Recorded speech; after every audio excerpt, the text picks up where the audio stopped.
The year was 1867, and autumn had painted the small town of Millbrook, Massachusetts in shades of gold and crimson. The Blackstone River ran through the heart of the town, its waters turning the great mill wheels that gave the community its name and its living. On this particular October evening, a thick fog had rolled in from the river, wrapping around the wooden buildings like a gray blanket. Timothy Caldwell stood in his clockmaker shop, carefully placing his tools in their proper places. Everything had its spot, everything had its time. This was how Timothy lived his life, with the precision of the timepieces he repaired. At 34 years old, he was known throughout Millbrook as a man you could set your watch by. If Timothy said he would be somewhere at 6:15, he would be there at exactly 6:15. The shop was quiet except for the steady ticking of dozens of clocks. Some were tall grandfather clocks that stood like wooden soldiers along the walls. Others were small pocket watches spread across his workbench, their faces gleaming in the lamplight. Timothy had built this business with his own hands, and it had provided well for him and his late wife, Sarah. Sarah had been gone for 2 years now. Consumption had taken her during a harsh winter, leaving Timothy alone in their small house on Elm Street. For months after her death, Timothy had barely spoken to anyone. He would open his shop, work in silence, and return home to an empty house. The people of Millbrook had watched him with worried eyes, bringing him meals he barely touched and offering help he politely refused. But lately, something had changed in Timothy. He had begun attending town council meetings again. He spoke to customers about more than just their broken timepieces. Mrs. Henderson from the bakery had even seen him smile last week when her grandson showed him a toy soldier. It seemed that Timothy Caldwell was finally healing.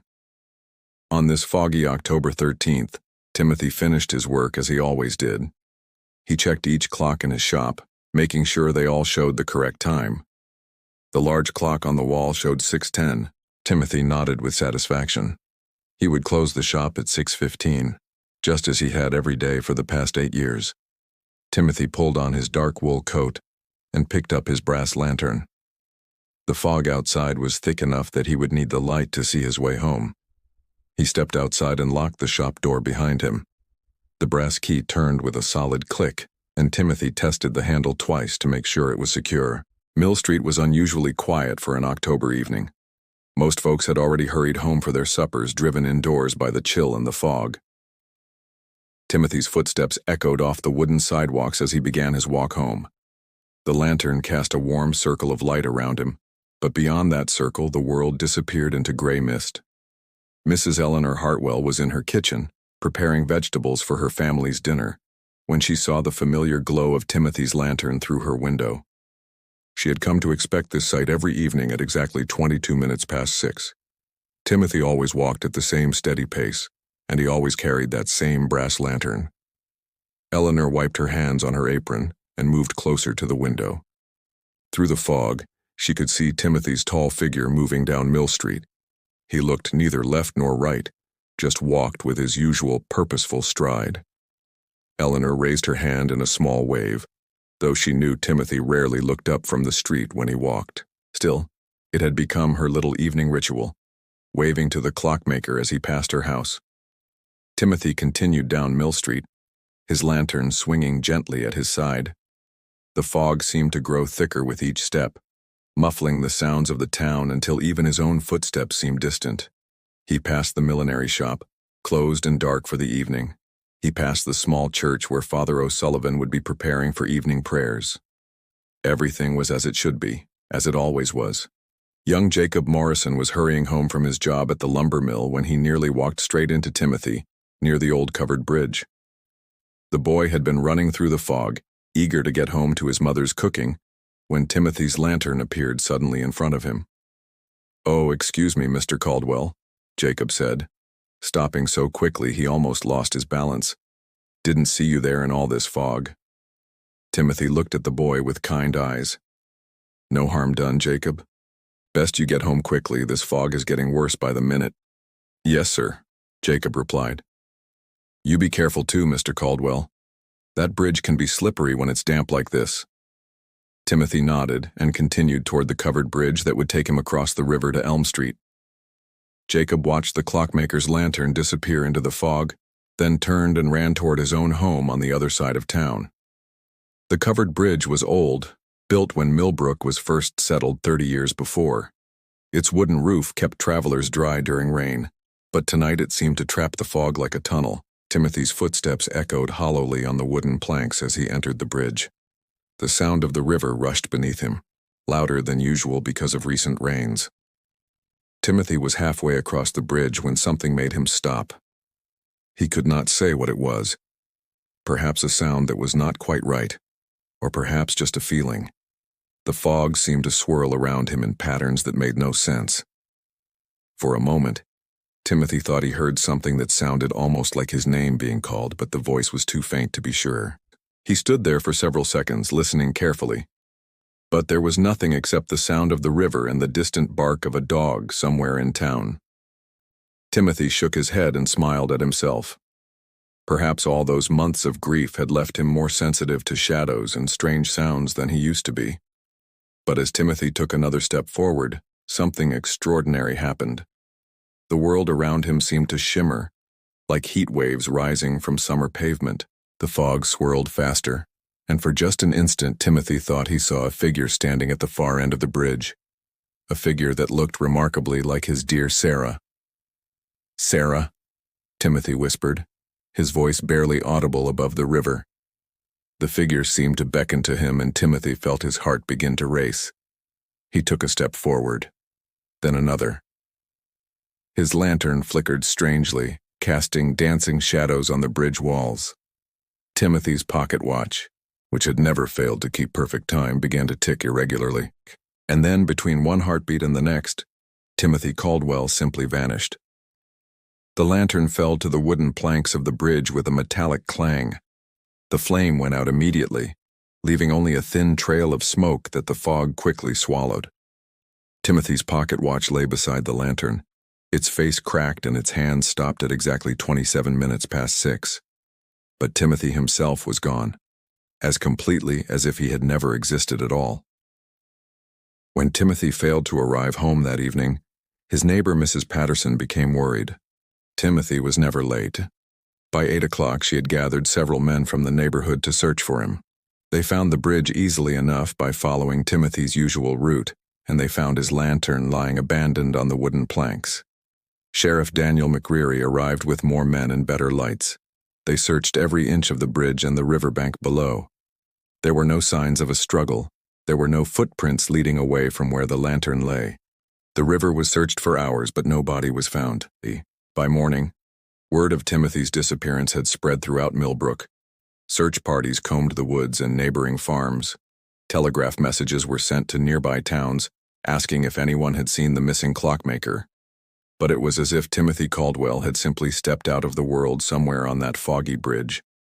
The mystery of Timothy Caldwell's disappearance would soon become something much stranger than a simple missing person case. But on that first night, as the fog finally lifted and revealed a full moon shining down on the covered bridge, the people of Millbrook could only wonder how a man could vanish so completely without leaving a single trace behind. 3 days had passed since Timothy Caldwell vanished from the covered bridge, and the town of Millbrook was buzzing with whispered conversations and worried glances. The search parties had returned empty-handed. The river had been dragged twice. Even the old hunting dogs from the Morrison farm had been brought to sniff around the bridge, but they had whined and refused to cross it. Sheriff Daniel McCreary sat in his small office staring at the report he had written about Timothy's disappearance. The words looked simple enough on paper, but they told an impossible story. A man had walked onto a bridge and never walked off. There were witnesses who had seen him enter the covered bridge, but no one had seen him leave. The bridge had only 2 exits, and both had been watched. On the 4th morning after the disappearance, a telegram arrived at the sheriff's office. It was from Dr. Margaret Thornfield in Boston, requesting permission to come to Millbrook to investigate what she called the reported mass hysteria incident. Sheriff McCreary read the telegram twice, frowning. He had not mentioned anything about hysteria in his reports to the state authorities.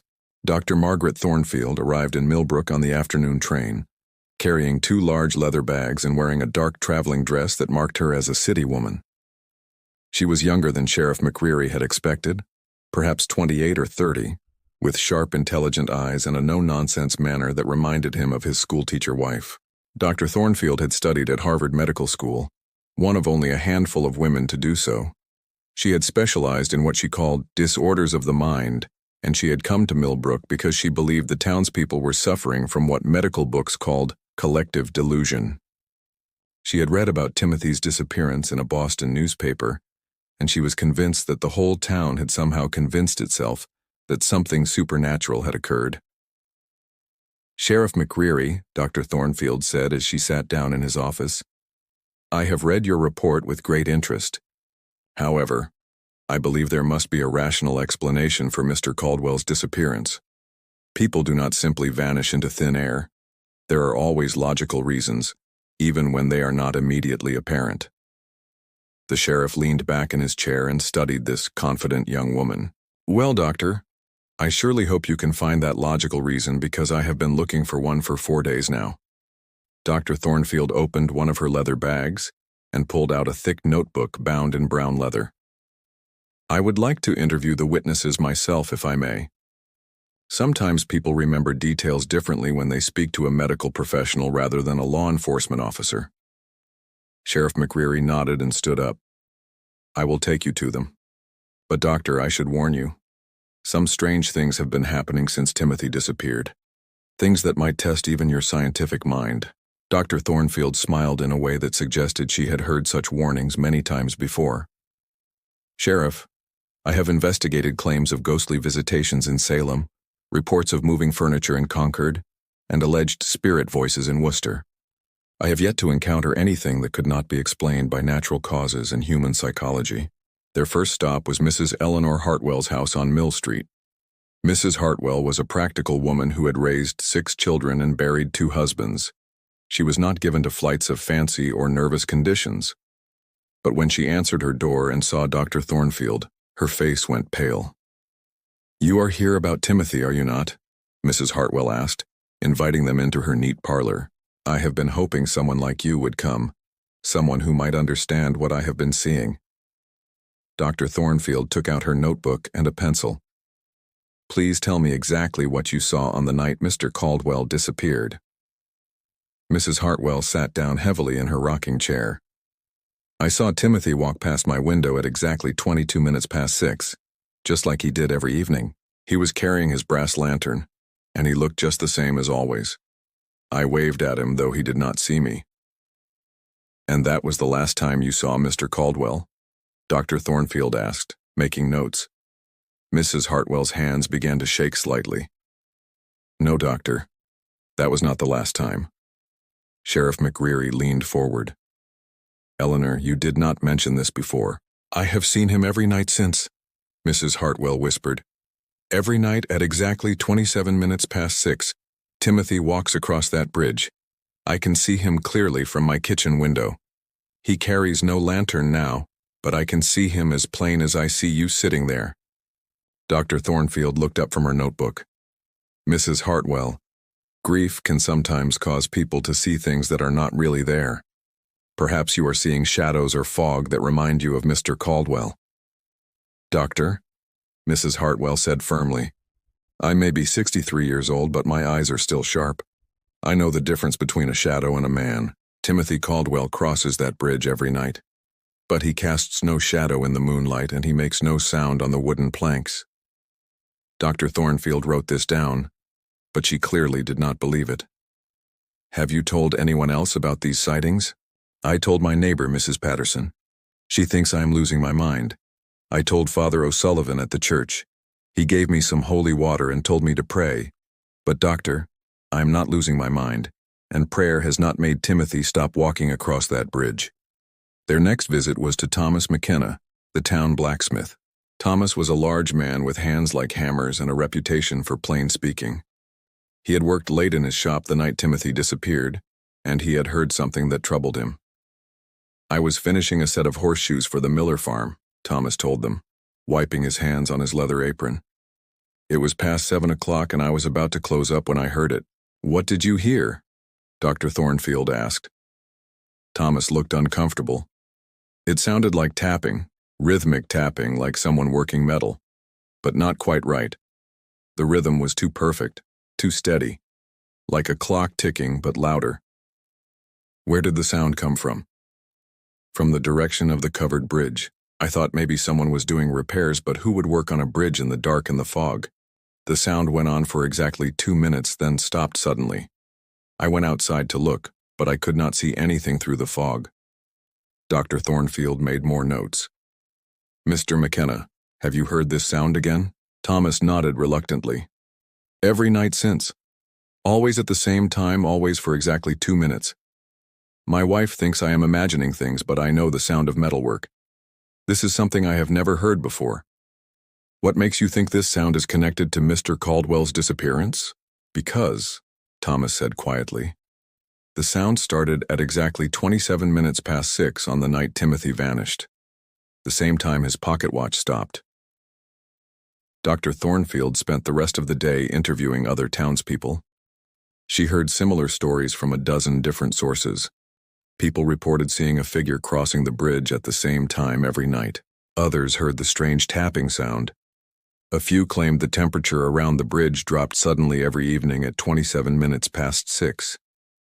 By sunset, Dr. Thornfield was beginning to feel less confident in her scientific explanations. Too many reliable people were reporting the same impossible things. She decided she needed to see for herself what was happening at the covered bridge. Sheriff, she said as they walked back to his office, I would like to position myself at the bridge this evening at 6:25.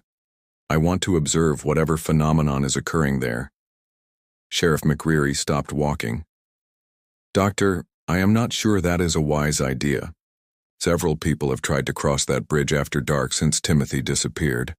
They all came back shaking and pale, claiming they felt something watching them. All the more reason for a scientific observer to investigate, Dr. Thornfield replied. I have my medical instruments with me. If there is something affecting people's physical condition near that bridge, I will be able to measure it. As evening approached, Dr. Thornfield positioned herself 50 yards from the covered bridge with her medical bag, a thermometer, and a pocket watch. Sheriff McCreary waited nearby, though he had tried several times to convince her not to proceed with this experiment. At 6:25, Dr. Thornfield checked her pocket watch and noted the temperature on her thermometer. Everything appeared normal. The evening was cool, but not unusually so. There was no fog tonight, and she could see the bridge clearly in the fading daylight.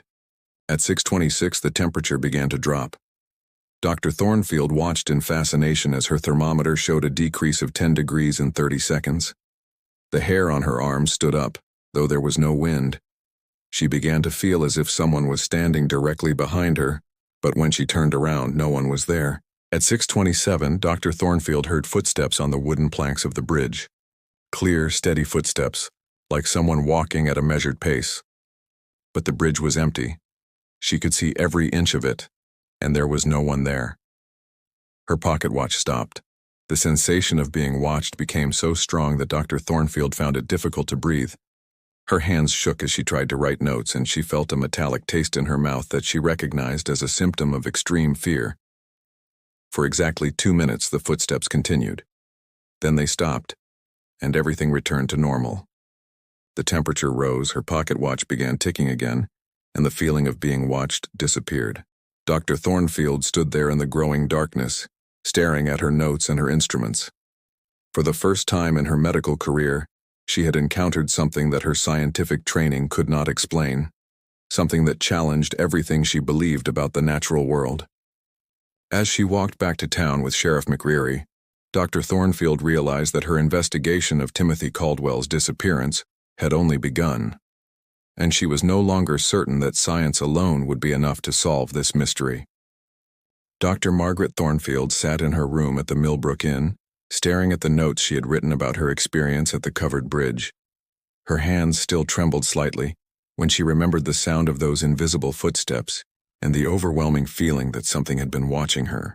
She had spent her entire career explaining away such experiences as tricks of the mind, but now she found herself questioning everything she thought she knew about the world.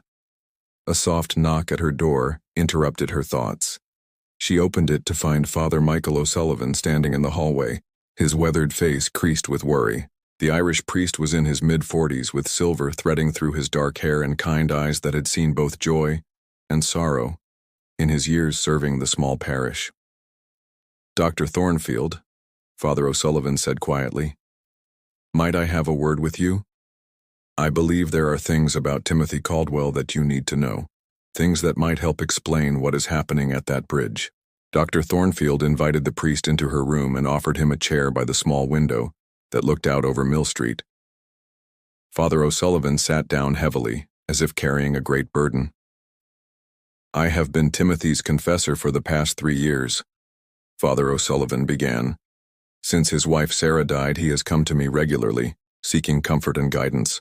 But in the months before his disappearance, Timothy told me things that troubled me greatly." Dr. Thornfield leaned forward. "What kind of things, Father?" The priest was quiet for a long moment, choosing his words carefully. Timothy was consumed with guilt over Sarah's death. He believed that he was responsible for her consumption. You see, during the winter before she died, Timothy had asked Sarah to help him in his shop. The work area was cold and damp, and Sarah spent many hours there helping him with delicate repairs. "Many people worked in cold conditions during that winter," Dr. Thornfield said. "The consumption could have come from anywhere. That is what I told Timothy many times. But grief can make a man see blame where there is none. Timothy was convinced that he had killed his wife through his selfishness. He could not forgive himself, and he could not accept that Sarah was truly gone." Father O'Sullivan stood up and walked to the window, looking out at the darkening sky. 3 months ago, Timothy began telling me about visitations. He claimed that Sarah's spirit was appearing to him in his house, trying to communicate with him. At first, I thought this was simply grief talking. Many people who have lost loved ones report such experiences. "But you began to believe him?" The priest nodded. "Timothy was a practical man, Doctor. He dealt in facts and measurements and mechanical precision. When he described these visitations, he spoke with the same careful attention to detail that he used when repairing a watch. He told me exactly when Sarah appeared, how long she stayed, and what she tried to tell him." Dr. Thornfield felt a chill run down her spine. What did he say she was trying to tell him? According to Timothy, Sarah was trying to warn him about something. She appeared to be frightened, reaching out to him but unable to speak. Timothy became obsessed with finding a way to communicate with her properly. He began reading books about spiritualism and the afterlife. He corresponded with mediums in Boston and New York. Father O'Sullivan turned back to Dr. Thornfield. But Timothy was not content with seances and table rapping. He was a man of science in his own way. He wanted to build something that could bridge the gap between the living and the dead. "Build something?" Dr. Thornfield asked. "A machine." Timothy believed that if the spirits of the dead existed, they must operate according to some kind of natural law, just like everything else in God's creation. He thought that with the right mechanical device, he could measure and communicate with the spirit world. Dr. Thornfield stared at the priest. "Are you saying that Timothy Caldwell was trying to build a machine to talk to ghosts?" "I am saying that Timothy spent the last months of his life working on something in secret, something he believed would allow him to reach his dead wife, and I fear that whatever he built, it may have been the cause of his disappearance." Father O'Sullivan reached into his coat and pulled out a large brass key. "Timothy gave this to me 2 weeks before he vanished. He made me promise that if anything happened to him, I would show someone trustworthy what he had been working on. I believe that someone is you, Doctor." Dr. Thornfield took the key, feeling its weight in her palm. "What does this unlock?" "Timothy's basement workshop, a room that no one else in Millbrook has ever seen." An hour later, Dr. Thornfield and Father O'Sullivan stood outside Timothy's house on Elm Street.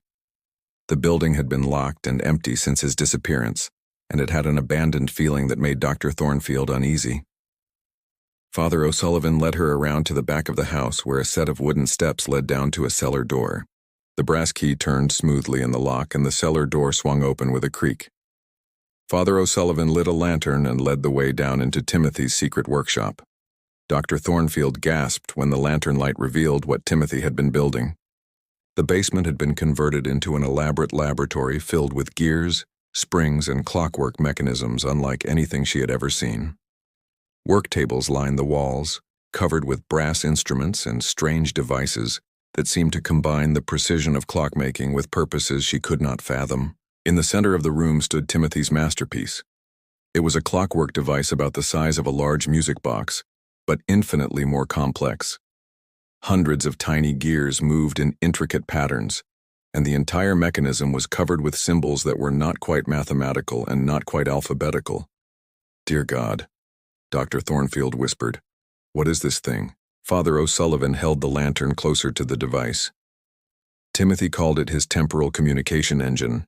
He believed it could measure the rhythm of the afterlife and translate spiritual energy into mechanical motion. Dr. Thornfield walked slowly around the workshop, examining Timothy's other creations. She found clockwork devices designed to measure temperature, electromagnetic fields, and vibrations in the air. There were charts and diagrams covering every surface, showing complex calculations and mechanical drawings. "Look at this," Dr. Thornfield said, pointing to a large chart on the wall. The chart showed detailed measurements of what Timothy had labeled spiritual manifestation events. The dates and times were recorded with clockmaker precision, and Dr. Thornfield realized with growing excitement that every single event had occurred at exactly 27 minutes past 6. Father O'Sullivan found a leather-bound journal on one of the work tables. "Timothy's notes," he said, opening the journal carefully. "Listen to this entry from September 15th. Sarah appeared again tonight more clearly than before. She seems to be trying to warn me about something," pointing toward the old covered bridge. "I believe she is indicating that the bridge is some kind of focal point for spiritual energy.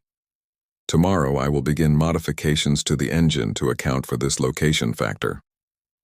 Dr. Thornfield picked up another journal and read aloud from an entry dated October 10th. "The engine is nearly complete. I have incorporated elements of meteoric iron into the gear system, as my research suggests that celestial metals may be more sensitive to spiritual vibrations. Sarah's manifestations have become stronger and more frequent. I believe she is trying to tell me that our separation is not permanent, that love can transcend the boundary between life and death." Father O'Sullivan found Timothy's final journal entry, dated October 12th, the day before his disappearance. "Tonight I will transport the engine to the covered bridge. Sarah has been pointing toward that location for weeks, and I believe it may be a natural crossing point between our world and the realm of the dead. If my calculations are correct, the engine should be able to create a stable communication channel at exactly 27 minutes past 6 tomorrow evening. I will finally be able to speak with my beloved Sarah and perhaps even find a way to join her." Dr. Thornfield and Father O'Sullivan looked at each other in the flickering lantern light. They had found the answer to Timothy's disappearance, but it was an answer that raised even more disturbing questions. "Father," Dr. Thornfield said quietly, "I think Timothy succeeded in building his machine, but instead of just communicating with the dead, I fear he may have opened a doorway between worlds." Father O'Sullivan nodded grimly. "And now something from the other side may be trying to come through." As if in response to his words, they heard a sound from outside the basement workshop. It was a rhythmic tapping like metal striking metal in a perfectly measured pattern. The sound was coming from the direction of the covered bridge, and it was exactly 27 minutes past 6. Dr. Thornfield and Father O'Sullivan climbed the basement steps and looked toward the bridge in the distance. Through the darkness, they could see a faint glow emanating from the covered bridge, pulsing in time with the metallic tapping sound.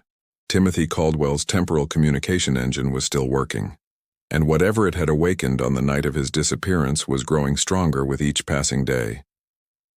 Dr. Thornfield realized that solving the mystery of Timothy's disappearance was only the beginning. Now she had to figure out how to stop the machine he had created before it opened a permanent gateway between the world of the living and the realm of the dead. The clockmaker's secret had been revealed, but the true horror was just beginning. Dr. Margaret Thornfield could not sleep after discovering Timothy's secret workshop.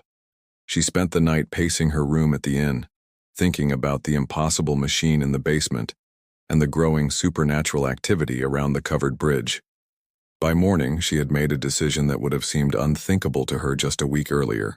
She needed help from someone who understood science beyond the boundaries of conventional medicine. She sent a telegram to Professor Edmund Blackwood at Harvard University. Professor Blackwood had once been a respected physicist, but his career had been ruined when he began investigating what he called fringe sciences. Other professors mocked his theories about electromagnetic fields and their possible connection to human consciousness. But Dr. Thornfield now believed that Timothy's machine might have tapped into forces that conventional science had not yet discovered. Professor Blackwood arrived in Millbrook 3 days later, carrying 2 large trunks filled with strange instruments. He was a thin man of 52 with wild gray hair and eyes that burned with the intensity of someone who had seen too much of the world's hidden mysteries. He had been eager to come to Millbrook after reading Dr. Thornfield's telegram describing Timothy's temporal communication engine. Dr. Thornfield, Professor Blackwood said as he examined Timothy's workshop, "This is remarkable work. Crude perhaps, but based on sound principles that most scientists refuse to acknowledge. This man understood that consciousness and mechanical energy can interact in ways we are only beginning to comprehend." Dr. Thornfield watched as the professor used his instruments to measure electromagnetic fields around Timothy's machine. "Professor, do you believe this device could actually communicate with the dead?" Professor Blackwood looked up from his readings. "I believe this device has created a disturbance in the natural electromagnetic field that surrounds our world. Whether that disturbance allows communication with spirits or simply attracts other forms of consciousness, I cannot say. But something is definitely responding to the energy this machine produces." Father O'Sullivan joined them in the workshop, carrying a collection of Timothy's journals that he had found in the house upstairs. "Professor, I have been reading more of Timothy's notes. He writes about incorporating meteoric iron into his machine because he believed celestial metals were more sensitive to what he called spiritual vibrations. Does this make any scientific sense?" Professor Blackwood examined the meteoric iron components in Timothy's device.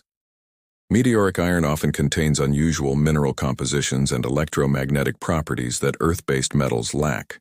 If consciousness does have an electromagnetic component, which my research suggests it might, then meteoric iron could indeed be more sensitive to such fields. Dr. Thornfield felt a chill as she realized what this meant. "Are you saying that Timothy may have accidentally built a device that attracts conscious entities from elsewhere?" "That is precisely what I am saying," Professor Blackwood replied. "And if my instruments are correct, the device is growing more powerful each day. The electromagnetic disturbance is expanding outward from the bridge like ripples on a pond."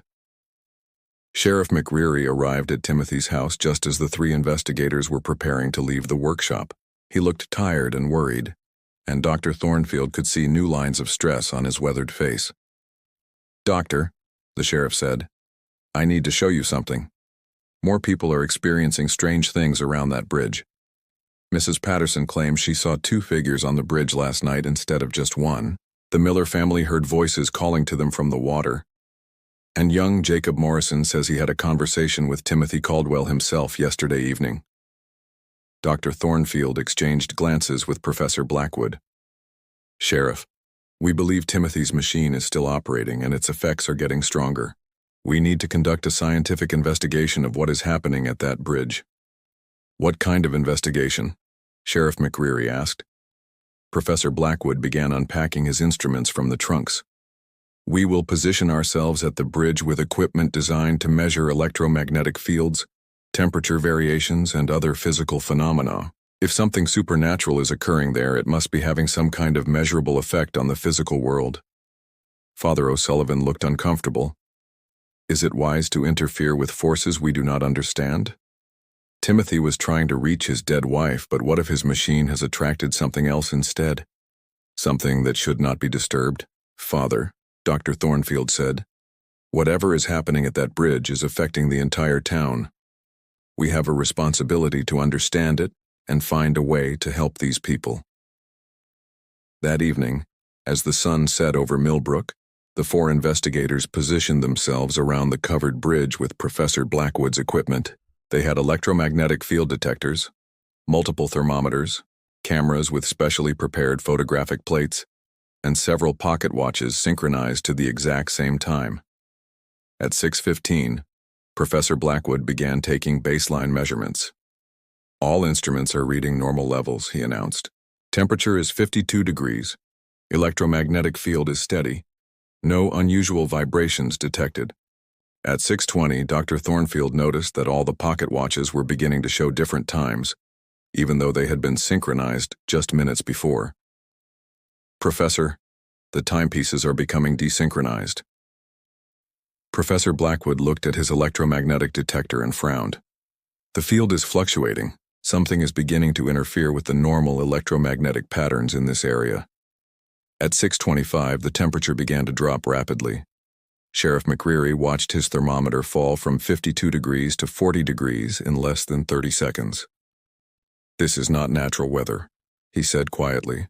Father O'Sullivan began to pray silently, his lips moving as he held a small wooden cross in his hands.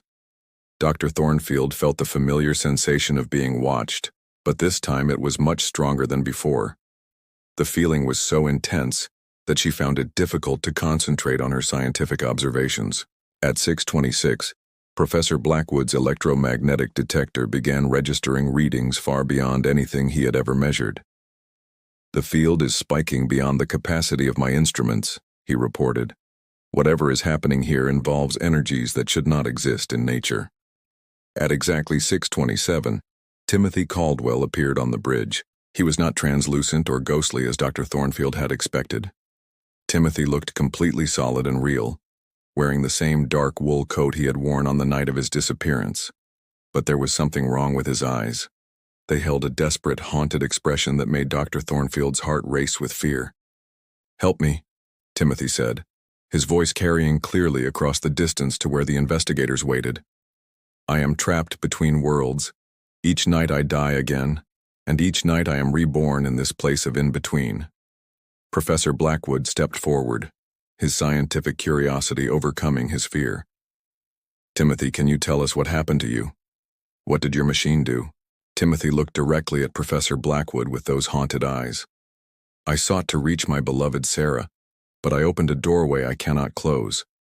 I exist now in the space between heartbeats, between 1 second and the next. The machine anchors me to this moment, but I cannot move forward or backward in time." Dr. Thornfield found her voice. "Timothy, where is Sarah? Did you find her?" For a moment, Timothy's expression softened. "She is here, but she cannot rest while I remain trapped. My guilt and desperation have created chains that bind us both to this place. She begs me to find peace, but I do not know how." As Timothy spoke, the investigators could see another figure beginning to materialize beside him on the bridge. It was a woman in a simple white dress, her face filled with sadness and love. Sarah Caldwell reached out toward Timothy, but her hand passed through him as if he were made of mist. "Timothy." Sarah's voice was barely a whisper, but it carried to where the investigators stood. "My love, you must let go of your guilt. Your sorrow is keeping us both prisoners in this terrible place." Professor Blackwood's instruments were registering impossible readings. The electromagnetic field was fluctuating wildly, and the temperature had dropped to near freezing despite the October evening being mild.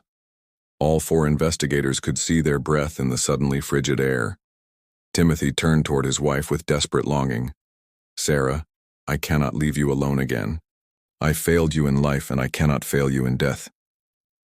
"You did not fail me," Sarah replied, her voice growing stronger. "Sickness took me, not your choices. But your guilt has created this prison for us both. Please, my beloved, find the courage to forgive yourself so we can both find rest." The conversation between Timothy and Sarah continued for exactly 2 minutes, just as the strange phenomena had lasted every night since Timothy's disappearance. But now the investigators could see the truth of what was happening. Timothy was caught in some kind of temporal loop, reliving the same 2 minutes over and over again, and his wife's spirit was trapped with him, unable to move on to whatever comes after death. At 6:29, both figures faded away, and the normal world returned. The temperature rose, the electromagnetic readings returned to normal, and the investigators stood in stunned silence trying to process what they had witnessed. "Dear God," Sheriff McCreary whispered, "that man has been dying and returning to life every single night for 2 weeks. Professor Blackwood was studying his instruments with amazement and horror. The energy readings suggest that Timothy's machine has created a temporal anomaly. He has become unstuck from the normal flow of time, trapped in an endless cycle of the same 2 minutes. Dr. Thornfield felt tears in her eyes as she thought about the agony Timothy must be experiencing. We have to help him. We cannot leave him trapped in that terrible cycle. Father O'Sullivan looked toward the bridge where Timothy and Sarah had stood. The question is, how do we break a cycle powered by grief and guilt? Timothy's machine may have created the trap, but his emotions are what keeps it running. As the 4 investigators walked back toward town, they knew they had learned the truth about Timothy Caldwell's disappearance. But they had also discovered that the mystery was far more complex and heartbreaking than they had imagined. Timothy was not simply dead or missing. He was caught in an endless loop of death and rebirth, and his beloved wife was trapped with him in a prison made of love and sorrow. The real question now was whether anything could be done to set them both free. The morning after their encounter with Timothy and Sarah at the bridge, Dr. Thornfield woke to find that she could not stop thinking about Timothy's haunted eyes and Sarah's desperate pleas for her husband to find peace. The scientific part of her mind was fascinated by the temporal anomaly they had witnessed, but the human part of her heart ached for 2 souls trapped in an endless cycle of love and torment. Professor Blackwood had spent the entire night analyzing the readings from his instruments. When Dr. Thornfield found him in Timothy's workshop at sunrise, he looked exhausted but excited. "Doctor," he said, looking up from pages of calculations spread across Timothy's workbench, "I believe I understand what Timothy's machine actually does. It does not communicate with the dead. Instead, it creates what I can only describe as a temporal anchor." Dr. Thornfield sat down across from the professor. "What do you mean by temporal anchor?" "Time normally flows like a river," Professor Blackwood explained. "But Timothy's machine, powered by meteoric iron and electromagnetic fields, has created a kind of dam in that river. The moments between 6:27 and 6:29 on October 13th have been trapped, cut off from the normal flow of time." "And Timothy is trapped in those 2 minutes?" "Exactly. But here is the most disturbing part of my analysis. Timothy is not just trapped in those moments. He is dying and being reborn over and over again. The machine catches him at the moment of his death and resurrects him, only to let him die again 2 minutes later." Dr. Thornfield felt sick as she imagined the agony Timothy must be experiencing. "How many times do you think this has happened?" Professor Blackwood consulted his notes. "Timothy disappeared 15 days ago. If the cycle repeats once every 24 hours, he has died and been reborn 15 times. But I fear the cycle may be accelerating. My electromagnetic readings suggest the anomaly is growing stronger." Father O'Sullivan arrived at the workshop carrying a breakfast tray and a grim expression. "I have been visiting families around town this morning," he said. "The supernatural activity is spreading beyond the bridge. Mrs. Hanson claims her late husband appeared in her kitchen last night. The Cooper family heard their drowned son calling to them from the river. It seems that Timothy's machine is not just affecting him and Sarah." Professor Blackwood looked alarmed. "If the temporal anomaly continues to expand, it could begin affecting the entire town. The boundary between life and death appears to be weakening in this area." Dr. Thornfield realized the full horror of their situation. "We are not just trying to save Timothy and Sarah. If this continues, Millbrook could become a place where the dead cannot rest and the living cannot find peace." Sheriff McCreary joined them at the workshop an hour later, bringing more disturbing news. 3 more families reported seeing dead relatives last night. And there is something else. Young Jacob Morrison, the boy who encountered Timothy on the night he disappeared, has been acting strangely. His mother says he keeps talking about conversations he has had with Timothy. Conversations that happen when no one else is around. "We need to speak with Jacob," Dr. Thornfield said immediately. "If Timothy is trying to communicate with someone, we need to understand what he is trying to say." They found Jacob Morrison at his family's house on the edge of town. The boy was 12 years old with serious eyes that seemed older than his years. When Dr. Thornfield explained why they had come, Jacob looked relieved. "I have been hoping someone would believe me," Jacob said. "Mr. Caldwell has been visiting me every few days, always just after sunset. He says he needs help, but he cannot explain what kind of help. What exactly does Timothy tell you? Father O'Sullivan asked gently. Jacob closed his eyes as if trying to remember exactly. He says he made a terrible mistake. He wanted to bring back Mrs. Caldwell, but instead he trapped them both in a place that is not life and not death. He says the machine he built feeds on sorrow and guilt, and as long as he blames himself for his wife's death, the machine will keep working. Professor Blackwood leaned forward. Did Timothy say anything about how to stop the machine? He tried to tell me, but he always disappears before he can finish explaining. The last time he visited, he said something about needing to forgive himself. He said Mrs. Caldwell keeps telling him that love should not be a prison, but he does not know how to let go of his guilt. Dr. Thornfield felt a piece of the puzzle click into place. The machine is not powered by meteoric iron or electromagnetic fields. It is powered by Timothy's emotions. His guilt and desperate love are what keep the temporal loop running. Father O'Sullivan nodded slowly. That explains why Sarah appears with him. She is not trapped by the machine.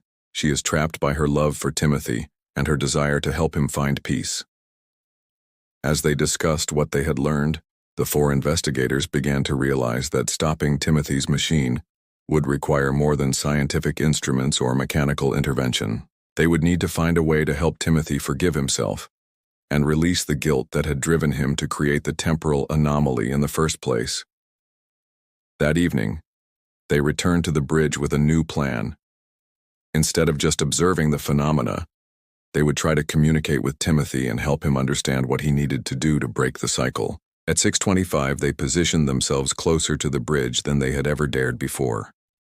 Dr. Thornfield could feel the familiar drop in temperature and the sensation of being watched, but this time she was prepared for it. When Timothy appeared at 6:27, he looked more solid and real than ever before, but his expression was one of pure anguish, and Dr. Thornfield could see that the repeated deaths were taking a terrible toll on his spirit. Timothy, Dr. Thornfield called out, we know what your machine does. We know you are trapped in these 2 minutes, dying over and over again. We want to help you find a way to stop the cycle. Timothy looked toward them with desperate hope. I have tried everything. I have tried to destroy the machine, but I cannot touch it. I have tried to leave this place, but I cannot move beyond the boundaries of these cursed moments. I am caught between one heartbeat and the next, and I cannot find my way back to the world of the living or forward to the realm of the dead. Sarah appeared beside Timothy, her face filled with love and sorrow. My beloved husband refuses to forgive himself for something that was never his fault. His guilt has become a chain that binds us both to this terrible place. Professor Blackwood stepped forward. Timothy, your machine feeds on emotional energy. The stronger your guilt and despair, the more powerful the temporal anomaly becomes. You must find a way to let go of those feelings if you want to break free. Timothy shook his head in anguish. How can I let go of my guilt when I know I caused Sarah's death? I made her work in that cold, damp workshop. I put my business before her health. I failed as a husband, and my failure killed the woman I loved more than life itself. Sarah reached out to Timothy, and this time her hand did not pass through him. She gently touched his face, and both of them seemed to become more solid and real. Timothy, Sarah said, her voice clear and strong. I worked in your shop because I wanted to help you. I loved watching you create beautiful timepieces, and I was proud to be part of your work. The consumption did not come from the workshop. It came from the overcrowded tenements where I volunteered to help the poor. I knew the risks, but I chose to help those families because it was the right thing to do. Timothy stared at his wife in shock. But you never told me that. I did not want you to blame yourself for my choice to serve others. I thought if you knew where I caught the sickness, you would try to stop me from helping people who needed care. But now I see that keeping the truth from you has caused even more pain. Dr. Thornfield felt tears in her eyes as she watched Timothy struggle to accept what his wife was telling him. For months he had carried the burden of guilt for something that was not his fault at all. Sarah, Timothy whispered, can you ever forgive me for trapping us both in this nightmare? Sarah smiled, and her face was filled with the same love that had sustained their marriage in life. My beloved, there is nothing to forgive. You acted out of love, not selfishness. But now you must choose. You can continue to punish yourself and keep us both prisoners, or you can accept that love sometimes means letting go. The electromagnetic readings on Professor Blackwood's instruments began to fluctuate wildly as Timothy wrestled with his emotions. The temperature around the bridge dropped to near freezing, and all four investigators could see their breath in the frigid air. I do not know how to let go, Timothy said, his voice breaking with emotion. If I release my guilt, if I accept that Sarah's death was not my fault, then I must also accept that she is truly gone. I must accept that our love story has ended. Our love story will never end, Sarah replied. But it cannot continue in this place of sorrow and regret. True love means wanting what is best for the other person, even if it means saying goodbye. Timothy looked at his wife for a long moment, and Dr. Thornfield could see him making the most difficult decision of his existence. Slowly, Timothy nodded. I forgive myself, he said quietly. And I release you, my beloved Sarah, to find the peace that I have denied you. The moment Timothy spoke those words, the temporal anomaly began to collapse. Professor Blackwood's instruments showed the electromagnetic field returning to normal levels, and the temperature began to rise. But instead of disappearing immediately, Timothy and Sarah remained visible for several more moments. Thank you, Sarah said to the four investigators. Thank you for helping him find the courage to let go. Timothy looked at Dr. Thornfield, Professor Blackwood, Father O'Sullivan, and Sheriff McCreary with gratitude. Tell the people of Millbrook that love should bring joy, not sorrow. Tell them that sometimes the greatest act of love is learning when to say goodbye. With those final words, Timothy and Sarah Caldwell faded from view, but this time they were smiling. The bridge returned to normal, and the investigators knew that the temporal loop had finally been broken. But as they walked back toward town, they wondered if Timothy and Sarah had truly found peace, or if breaking the cycle had simply released them into whatever comes after death. That question would be answered in the final chapter of their strange and heartbreaking story. The morning after Timothy Caldwell finally spoke the words that broke his temporal prison, the town of Millbrook woke to an unusual silence. For 2 weeks, the residents had grown accustomed to the strange phenomena that occurred every evening at 6:27. The mysterious tapping sounds, the sudden temperature drops, and the eerie feeling that something supernatural was watching them had become part of their daily routine. Now, with the temporal anomaly collapsed, that familiar strangeness was gone. Dr. Margaret Thornfield sat in her room at the inn, writing her final notes about the investigation. She had witnessed something that challenged everything she thought she knew about science, death, and the power of human emotion. Her medical training had taught her that consciousness ended with the death of the brain, but Timothy and Sarah Caldwell had proven that love and guilt could somehow persist beyond physical death. Professor Edmund Blackwood was in Timothy's workshop, carefully dismantling the temporal communication engine. He had decided that such a device was too dangerous to remain intact, even though it was no longer functioning. The meteoric iron components would be scattered and buried in different locations, ensuring that no one could accidentally recreate Timothy's temporal anchor. Doctor, Professor Blackwood called from the basement, you should see this. Dr. Thornfield descended the steps to find the professor holding Timothy's final journal, the one they had not had time to read during their investigation. The last entry was dated November 1st, the day after Timothy had finally forgiven himself and released Sarah from their supernatural prison. This is impossible, Professor Blackwood said, showing Dr. Thornfield the journal page. Timothy wrote this entry after he broke the temporal loop, after he should have been gone forever. Dr. Thornfield read the entry aloud. To those who helped me find peace, I write these words from a place that exists beyond time and space. Sarah and I are together now, not as prisoners of guilt and sorrow, but as souls who have learned that true love transcends even death. We are grateful for your compassion and your courage in helping us find our way to freedom. But our story is not yet finished. Professor Blackwood turned the page, revealing more of Timothy's impossible handwriting. The temporal anomaly I created has left scars in the fabric of reality around Millbrook. These scars will heal in time, But until they do, the boundary between life and death will remain thin in this place. Do not fear this.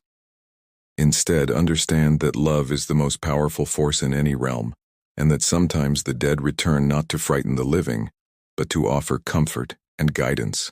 Father O'Sullivan arrived at the workshop carrying news from around town. The supernatural activity has not stopped completely, he told them, but it has changed.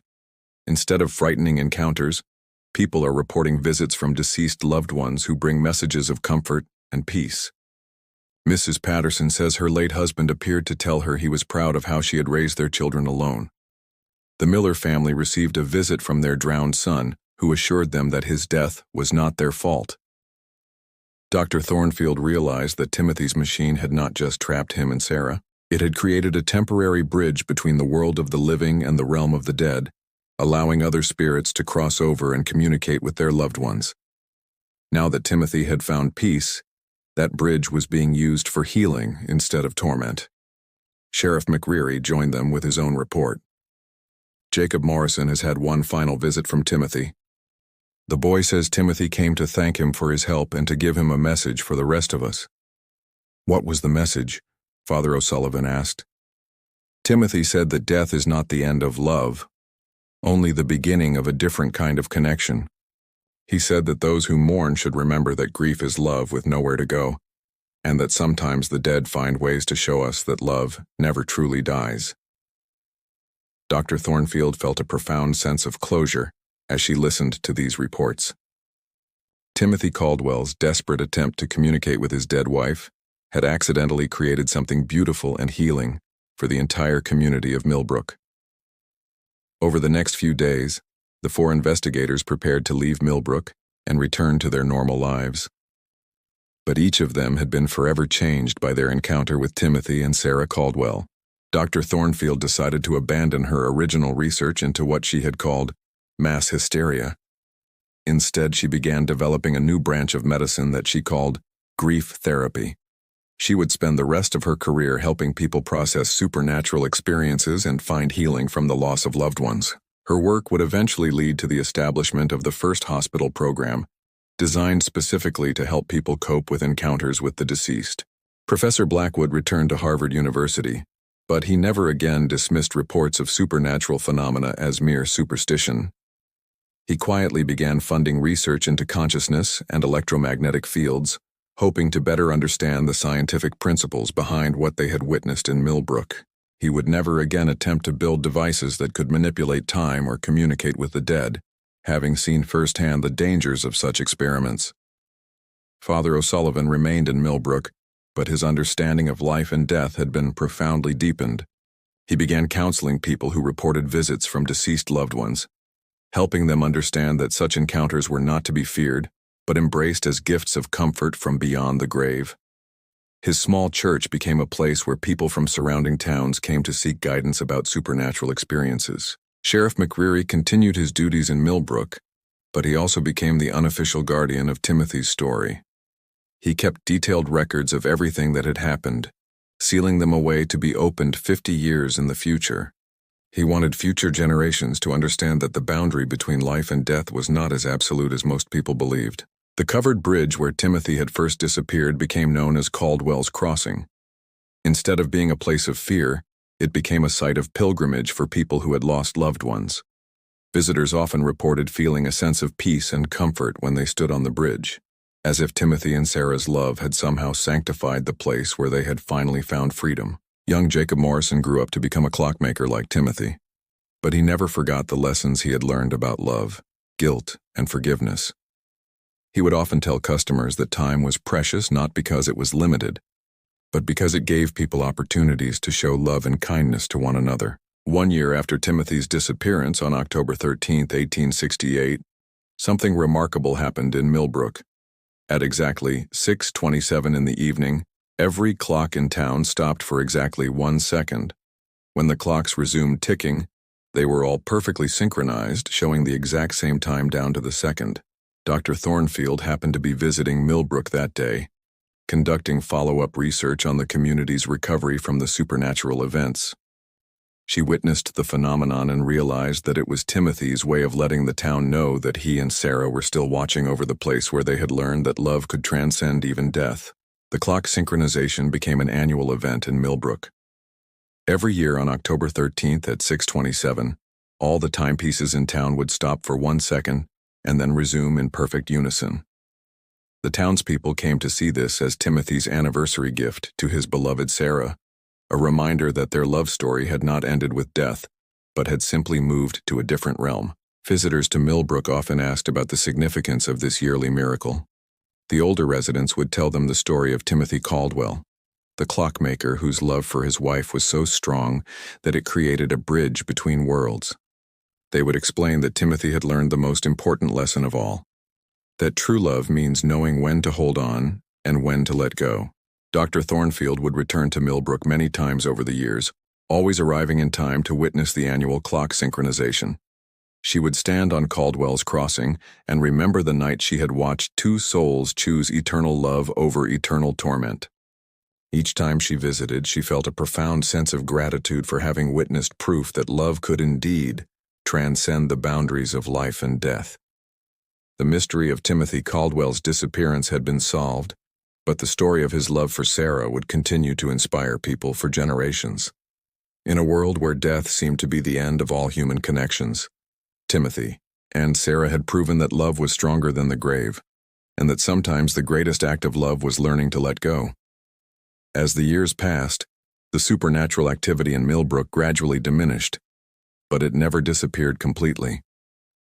On quiet evenings, especially during the autumn months, sensitive individuals would sometimes catch glimpses of Timothy and Sarah walking hand in hand across Caldwell's crossing, but these sightings no longer brought fear or sorrow. Instead, they brought hope and comfort to those who understood that love was the one force in the universe that could not be destroyed by time or death. The story of Timothy Caldwell became a legend that parents told their children, a reminder that grief was a natural part of love, but that it should not become a prison. The tale taught that forgiveness was not just something we owed to others, but something we owed to ourselves. And most importantly, it showed that sometimes the greatest mysteries in life were not meant to be solved, but to be experienced and treasured as proof that the human heart was capable of love that truly was eternal. In the end, Timothy Caldwell's unsolved mystery had been solved, but it had also revealed an even greater mystery: the incredible power of love to transcend every boundary, overcome every obstacle, and transform even death itself into just another chapter in an eternal love story.